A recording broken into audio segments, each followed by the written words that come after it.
Dopo il successo della rotatoria del Tribunale non verranno realizzate, almeno a breve, altre rotonde sul Viale della Gloria. Si era parlato con insistenza di edificarne una all'incrocio con via San Giovanni Bosco, all'altezza dell'Istituto La Provvidenza, ma per il momento non se ne farà nulla. In quel punto, fa sapere l'assessore alla viabilità Massimo Rogora, l'intervento sarebbe troppo complesso e comporterebbe l'abbattimento di numerosi alberi. Niente rondò dunque. Non è invece esclusa la realizzazione di un'isola spartitraffico al centro del viale. In altre zone invece le rotonde si faranno. Entro 60 giorni verrà realizzata quella all'incrocio tra Piazza San Michele e Piazza Manzoni.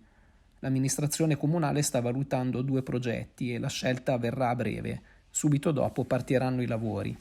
È già in agenda anche un altro intervento, una rotatoria da allestire all'incrocio tra via Magenta e via Marco Polo, poco distante dalla stazione delle Nord.